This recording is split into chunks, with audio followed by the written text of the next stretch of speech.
Hello guys, welcome to your YouTube channel. Thank you for like and support and thank you, please subscribe the channel. आज के episode में दिखाया जाता है कि मल्हार सरकार और खंडेराव एक साथ जा रहे होते हैं और मल्हार सरकार कहते हैं आओ, और कहते हैं खंडेराव इस जगह को पहचानते हो, ये वही जगह है जहां हम तुम्हें खाना खिलाते थे और एक साथ खेला करते थे। ये वही जगह है जहां तुमने घुड़सवारी सीखी थी। और एक दिन पता है क्या हुआ, तुम घोड़े से गिर गए थे लेकिन जिद कर बैठे कि हमें उसी घोड़े पर बैठना है और कुछ ही दिनों में घुड़सवारी सीख गई, याद है तुम्हें। फिर खंडेराव कहते हैं आप क्या कहना चाहते हैं बाबा साहेब। फिर मल्हार कहते हैं बेटा, रिश्ते नाते और दुनिया और हालात ये सब हमें वैसे ही दिखने लगते हैं जैसे हम उन्हें देखना चाहते हैं, और जिस जगह पर देख के देखना चाहते हैं वो बहुत महत्वपूर्ण है। अब इसे तुम सौभाग्य कहो या दुर्भाग्य, पर यह सच है कि तुमने राज परिवार में जन्म लिया है। बेशक हम तुम्हें उतना वक्त नहीं दिया हो और उतना प्यार नहीं दिया हो जो एक आम बेटे को उसका साधारण पिता देता है, पर एक राजा होने की हैसियत से हमने तुम्हारा हमेशा हौसला बढ़ाया। क्यों, तुम्हें पता है, क्योंकि कल तुम मालवा के सूबेदार बनोगे हमारे जगह। बेटा, तुम्हें इस बात की एहसास नहीं कि जिस तरह तुम माधव सिंह को जय सिंह के गद्दी पर स्थापित किया है वो वाकई काबिले तारीफ है।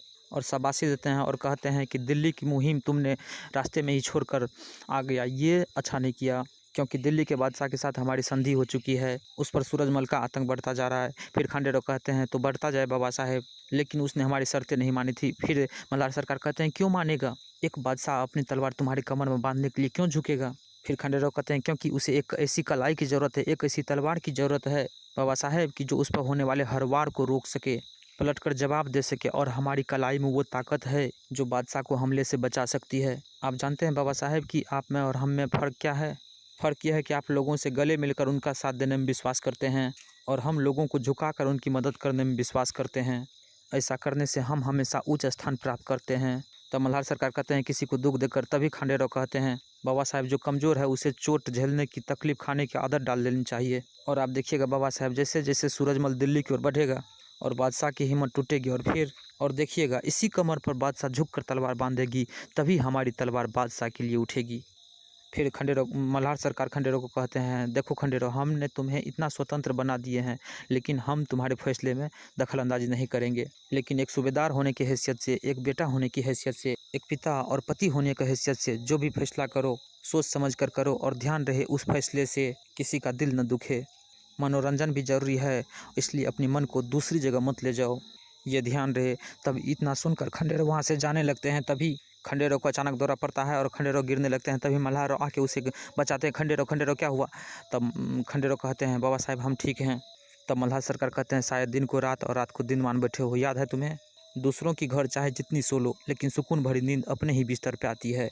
तब खंडेराव कहते हैं हम ठीक है। इतना कह के खंडेराव वहाँ से झूलते झूलते चले जाते हैं, लेकिन मल्हार सरकार देखते ही रह जाते हैं। उसके बाद दृश्य चेंज करता है और दिखाया जाता है गोनू जी द्वारकाबाई से कहते हैं तमाशा हुआ ही नहीं, मल्हार सरकार खंडेराव को रामजानी बाई के कक्ष से लेके चले गए। फिर द्वारकाबाई कहते तो आप क्या चाहते हैं बताइए। आप ये चाहते हैं कि बड़े सूबेदार जी रामजानी बाई के साथ खंडेराव के साथ उनके कक्ष में बैठे, उनका नाच गाना सुने और वाह वाह करें क्या। तब गोनू जी कहते हैं सासूबाई आपको हो क्या गया है, आप हमारी बात क्यों नहीं समझ रहे हैं। फिर द्वारकाबाई कहती है जावेद साहब मैं आपकी बात आपसे ज़्यादा समझती हूँ। आपकी दिक्कत क्या है पता है जावेद साहब, आप मछली की आँख पे निशाना नहीं लगाते बल्कि उनके पूँछ पे लगाते हैं जो हिलती रहती है, और इसीलिए आपका निशाना चूक जाता है, भले ही वो निशाना हाथ भर की दूरी पर हो। फिर कहते हैं महत्वपूर्ण बात यह नहीं है कि बड़े सूबेदार जी खंडेराव को रामजानी बाई के कक्ष से ले गए, महत्वपूर्ण बात यह है कि बड़े सूबेदार जी को खंडेराव रामजानी बाई के कक्ष में मिले, वहाँ पाए गए। फिर गोनू जी कहते मतलब। फिर द्वारकाबाई कहती मतलब ये कि चिंगारी लग चुकी है जिससे धमाका कभी भी हो सकती है, और आपको उस चिंगारी को सुलगाना नहीं है बल्कि धमाका करना है, धमाका, जिससे अहिल्या का अहंकार स्वाहा हो जाए, जिससे बड़े सूबेदार और खंडेराव के बीच दूरियां बढ़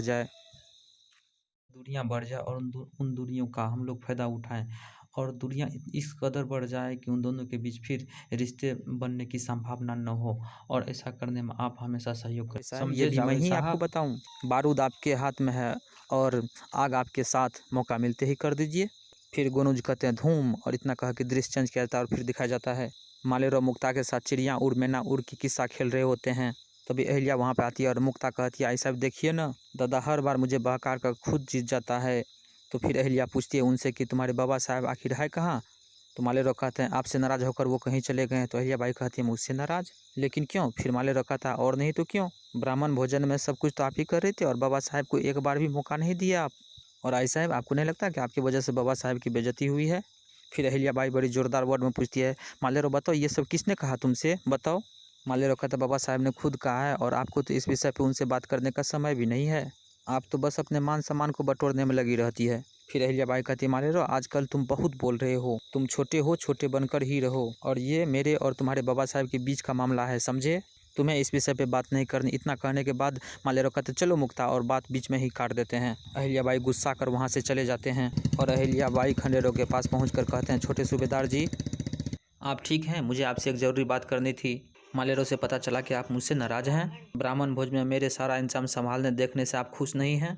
ऐसा तो बिल्कुल नहीं कि सारा काम मैं खुद कर लेना चाहती हूँ, और यदि आप साथ देते हैं, हाथ बटाते हैं तो मुझे अच्छा लगता है। छोटे सूबेदार जी आपका साथ मुझे ख़राब क्यों लगेगा, लेकिन आप भी ब्राह्मण भोज के समय न जाने कहाँ चले गए थे। फिर खंडेरो कहते, तुम बहुत अच्छी तरह से जानती थी कि अहिल्याबाई कि हम कहाँ चले गए थे, और बाबा साहब के पास जाकर तुमने ही हमारी शिकायत की थी।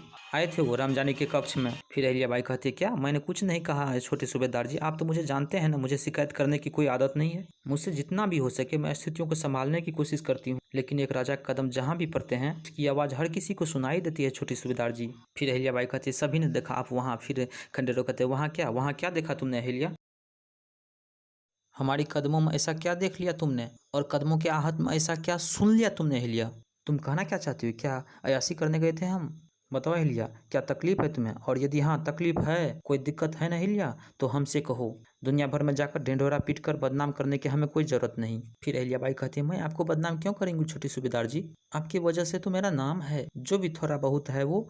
फिर खंडेरो कहते हैं, बस अहिल्या अकेला छोड़ दो हमें, इतना कह के वहाँ से खंडेरो चले जाते हैं। फिर अहिल्याबाई वहाँ से निकल जाती है। फिर सीन को चेंज किया जाता है और दिखाया जाता है गोनू जी वहाँ आते हैं और कहते हैं, खंडेरो आप नीमा जी के दूध वाले घूंटी का इंतजार कर रहे थे ना, वो दूध हम ही लेके आ गए हैं, ये लीजिए। फिर गोनू जी पूछते हैं, क्या हुआ खंडेरो, तो खंडेरो कहते हैं, हमें पता नहीं, समझ नहीं आ रहा है कि अहिल्या को हमसे क्या तकलीफ़ है, बस एक बार अनजाने से उसके कक्ष में सो क्या गए, पता नहीं अहिल्या ने हमारे बारे में क्या क्या सोच रही है। फिर गोनू जी कहते हैं, हाँ उस रोज़ थके हुए थे, नींद में थे, इसलिए आप वहाँ पे सो गए, ये बात तो हमने अहिल्या को बताई थी, फिर समस्या क्या है। फिर खंडेरो कहते हैं, समस्या ये है गोनू जी, पता नहीं क्यों हमें आजकल हर छोटी छोटी बात पे गुस्सा आ जाता है और हम अहिल्या से झड़प पड़ते हैं। फिर गोनू जी कहते हैं, छोड़िए, ये लीजिए दूध लीजिए और पी लीजिए। खंडेरो उस दूध को पी जाते हैं। तब खंडेरो कहते हैं, आज हमने फिर से अहिल्या को नाराज़ कर दिया।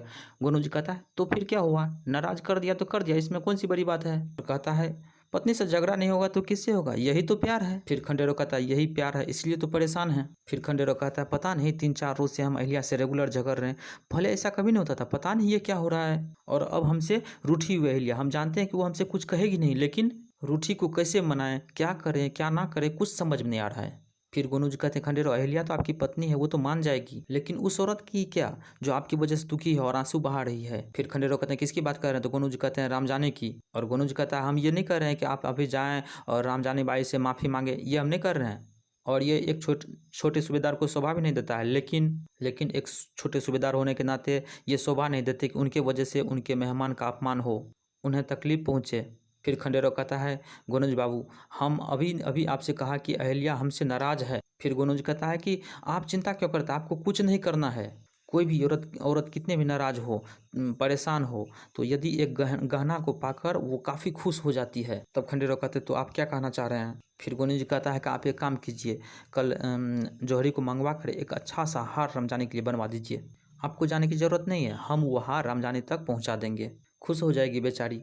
फिर गोनू जी कहते हैं, खंडेरो इस बारे में अहिल्या को न पता चले कि हमने ये सुझाव आपको दिया, आप तो जानते हैं वो हमसे नाराज़ रहती है, कहीं ऐसा न हो कि उन्हें पता चले और हमें वाड़े से ही बाहर निकलवा दे। फिर खंडेरो कहते हैं, आप बेफिक्र रहिए। उसके बाद सिंचन किया जाता है और अहिल्या को दिखाया जाता है। द्वारकाबाई एक हार को देख के कह रही होती, बहुत सुंदर नजर, हटाए न हटती, लेकिन आप इसे यहाँ क्यों लेके आए हैं। फिर वो जौहरी कहता है, ये हार छोटे सूबेदार जी ने मंगवाया था, कहा था कभी तुरंत लेके आओ, मेहमान कक्ष में हमें पहुँचाना है। फिर द्वारका कहती, जरूर रामजानी के लिए मंगवाया होगा। ये सब अहिल्या सुन रही होती है। उसके बाद एपिसोड को ख़त्म कर दिया जाता है और फिर अगले एपिसोड के बारे में दिखाया जाता है।